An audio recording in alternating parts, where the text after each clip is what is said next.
Nous allons passer à la deuxième partie de cette conférence. Et c'est une joie pour moi d'accueillir la professeure Meredith Tereta ici à ma gauche, qui est professeure ici au département d'histoire de cette université d'Ottawa, mais aussi le professeur Abdoulaye Gueye, que j'ai déjà présenté, qui est professeur au département de sociologie. Alors tous les trois, Meredith, Abdoulaye et moi, c'est l'ordre dans lequel nous allons intervenir.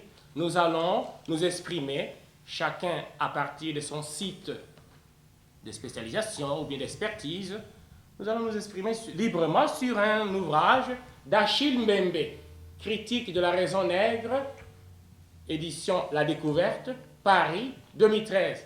C'est quand même un auteur dans la post-colonie africaine, un auteur quand même qui est parmi les figures emblématiques, qui pense la question coloniale et post-coloniale, et puis qui pense aussi les possibilités de dépasser cette situation par ce qu'il appelle l'afropolitanisme un peu, au moins dans son dernier ouvrage de 2010, sorti de la Grande Nuit.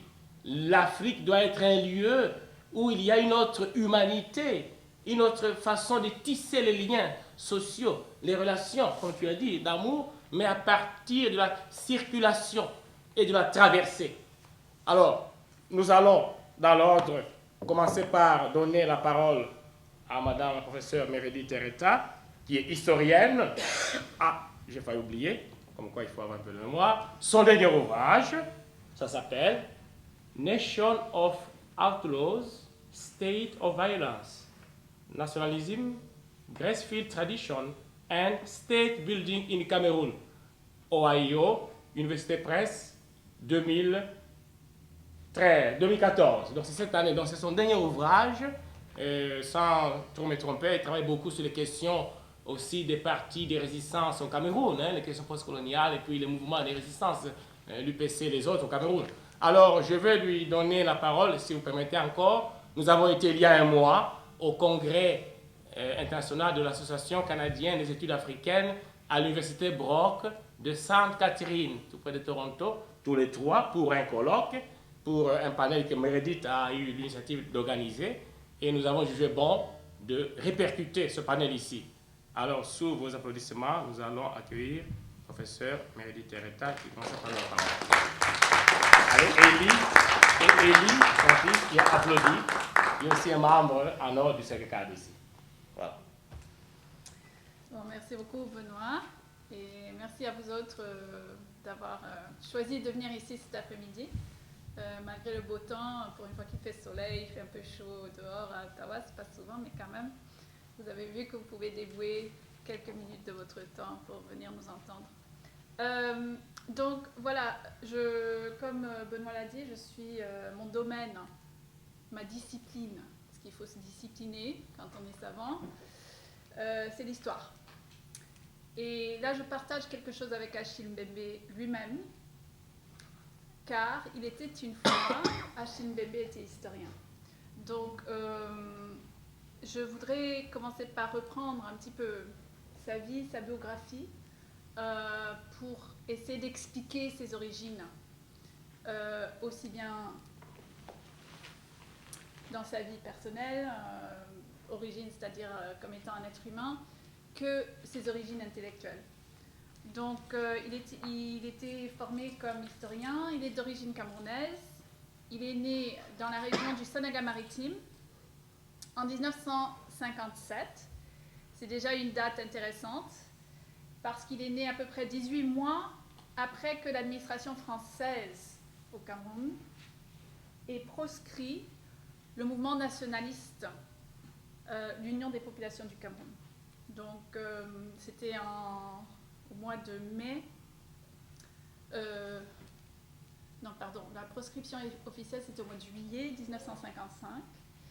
Donc, Achille Mbembe est né à peu près 18 mois après la proscription de l'Union des populations du Cameroun, donc l'UPC.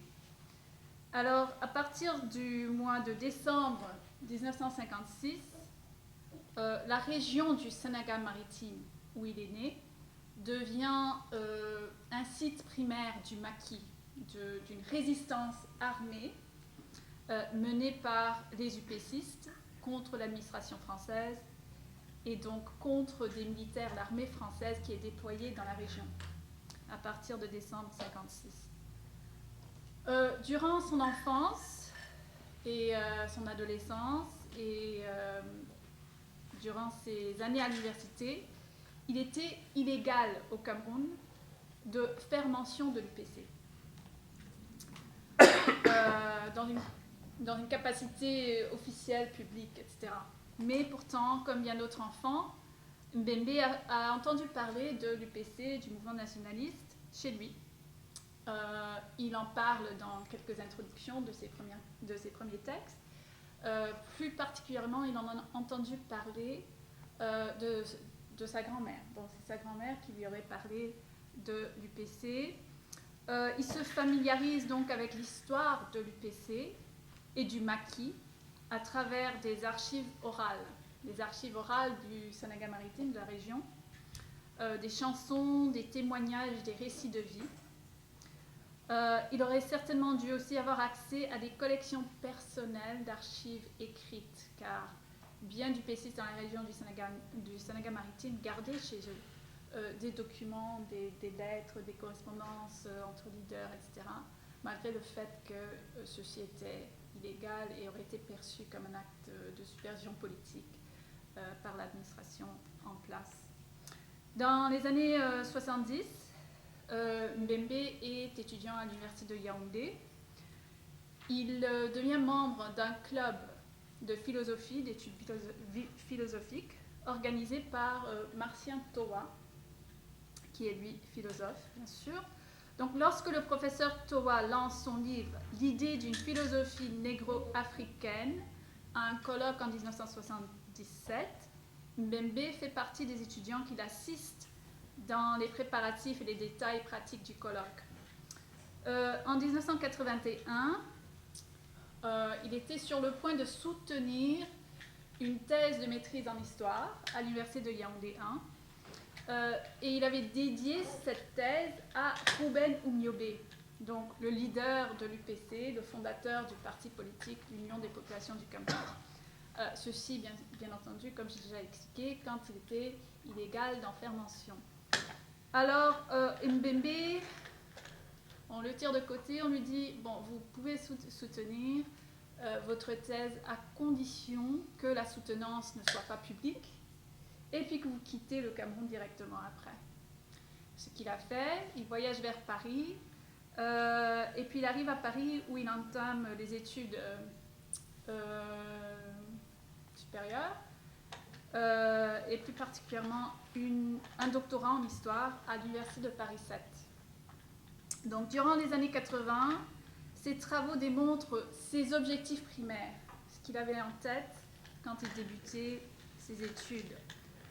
Car il publie dans un premier temps 2 volumes des écrits de Ruben Oumniobé, ce leader nationaliste camerounais, qu'il avait rassemblés. Il écrit des introductions qui expliquent et qui commémorent le mouvement nationaliste manqué. Ces ouvrages sont publiés en 1984 et 1989. Les titres sont « Le problème national camerounais » et ensuite « Écrit sous maquis ».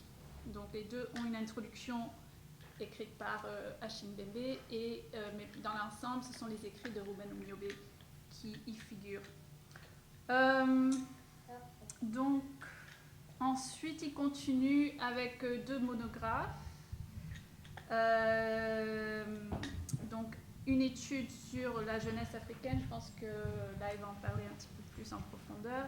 Et l'autre sur le christianisme, ça s'intitule « Afrique indocile », donc sur le christianisme, l'État et la résistance culturelle dans l'Afrique postcoloniale. En 1991, Mbembe publie un article dans The Journal of African History, qui est publié par Cambridge University Press, donc c'est une revue assez importante pour ce qui est de l'histoire africaine.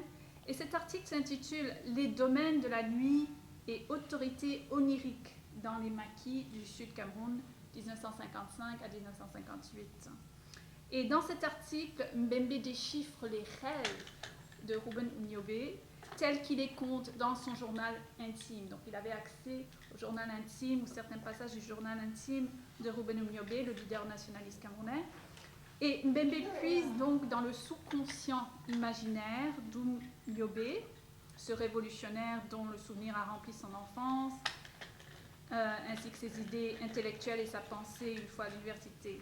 Donc les rêves d'Umniobe que Mbembe analyse prédisent la mort de certains de ses camarades UPCistes. Umniobe lui-même comprend ses rêves comme étant une sorte de divination, une arme de lutte contre les Français. Donc les rêves et la divination, qu'on puisse en tirer, étaient perçus par Umniobe, le leader nationaliste, comme un savoir technique auquel les Français n'ont pas accès. Alors Mbembe analyse ses rêves et ce journal intime et l'idée de ce savoir technique et la divination, etc.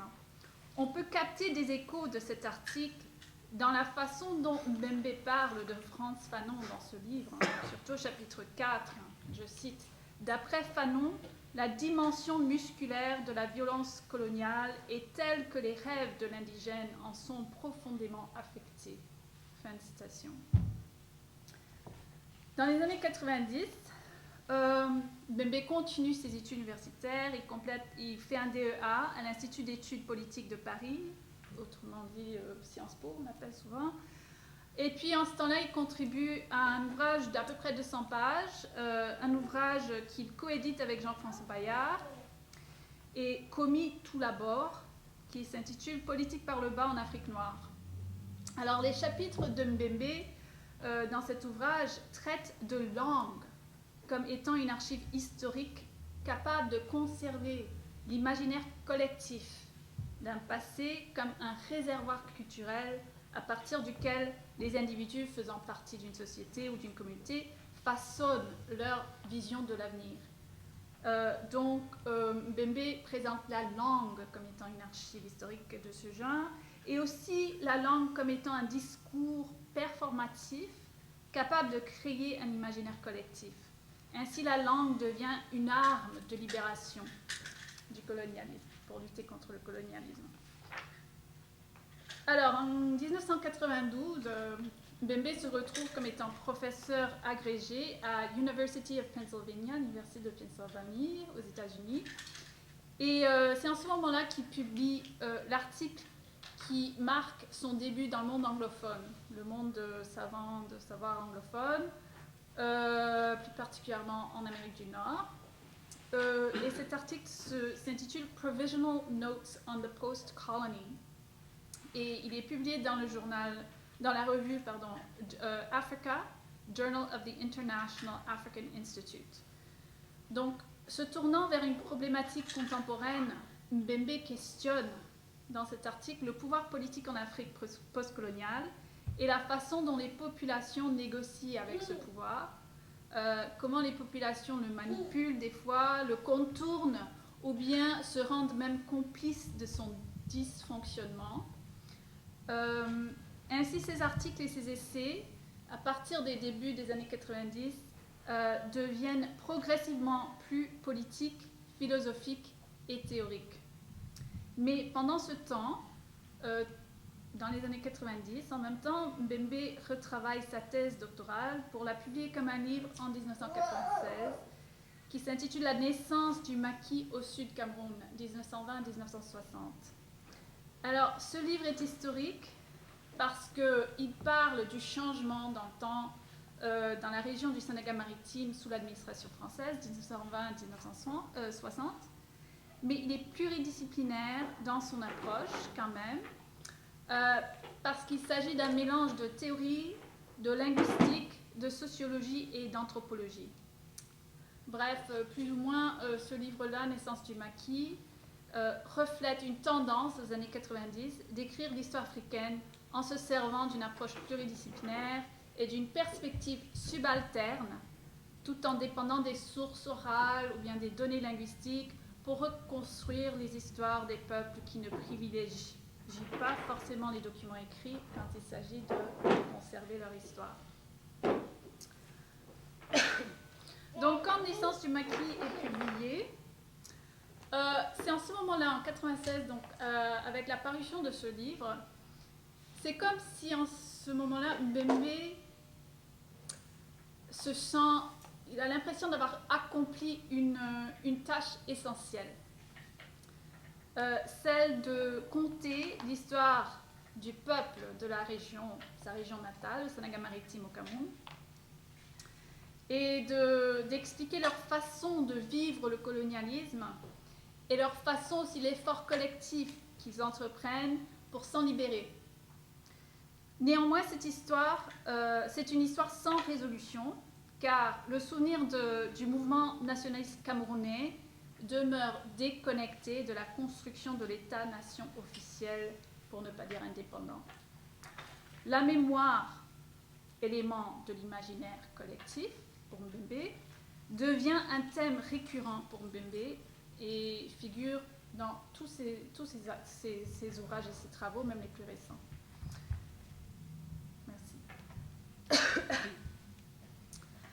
Donc, rentre en Afrique. Il prend un poste au Codesria, à Dakar, et puis ensuite à l'université de Witwatersrand, en Afrique du Sud, à Johannesburg. Et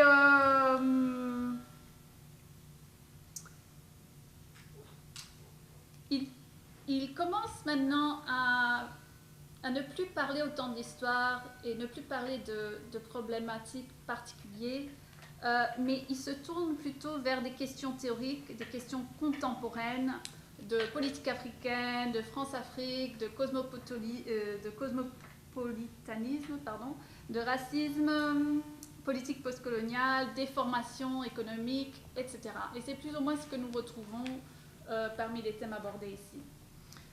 Alors, il a voyagé très loin de son point d'origine, comme étant un intellectuel, mais les échos de ses préoccupations intellectuelles primaires sont perceptibles, même dans cet ouvrage, Critique de la raison nègre.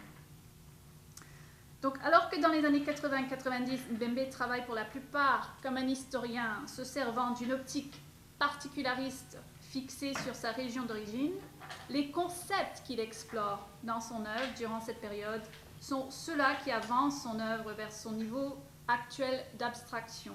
La mort, les rêves, l'imaginaire, la mémoire. Ces concepts-là sont ceux qui le poussent à citer ses travaux antérieurs historiques dans ce livre, publié en 2013. Surtout au chapitre 4, où il parle de la mode d'inscription coloniale dans les textes nègres.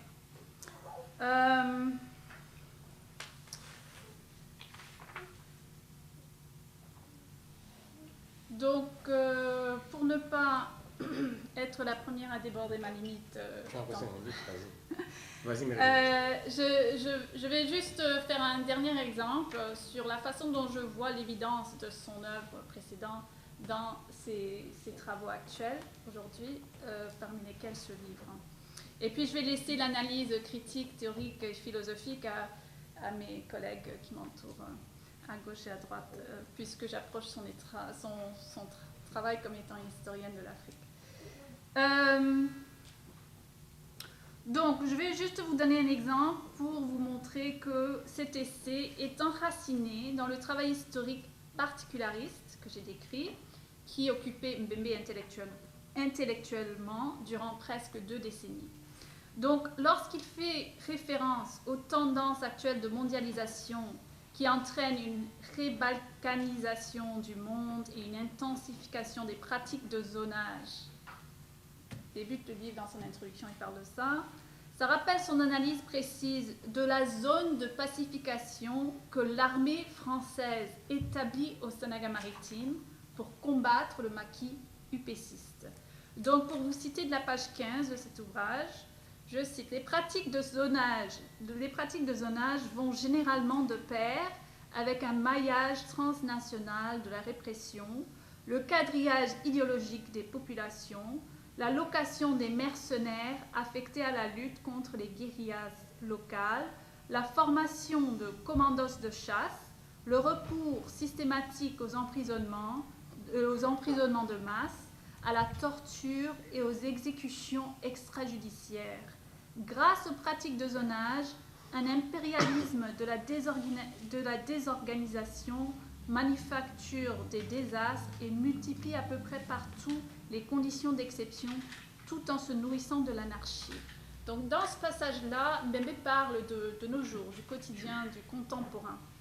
Mais pour ce passage, Mbembe ne fait aucune référence à ses propres travaux sur le maquis camerounais et sa suppression brutale par l'armée française qui utilise des tactiques contre-insurrectionnelles décrites ici, y compris l'imposition du quadrillage administratif, les opérations de bouclage et de rafle après une création de cordons sanitaires et bouchons hermétiques, ce sont les termes de l'armée française, autour des quartiers ou villages ciblés, l'emploi des milices locales payées comme unités d'autodéfense et gardes civiques, l'importation des troupes de partout dans l'Empire français, des fouilles et des arrestations en masse à la recherche des rebelles et de leurs complices civils, torture systématique lors des interrogatoires brutales qui résultent parfois du décès en détention de ceux et celles qui subissent ce traitement.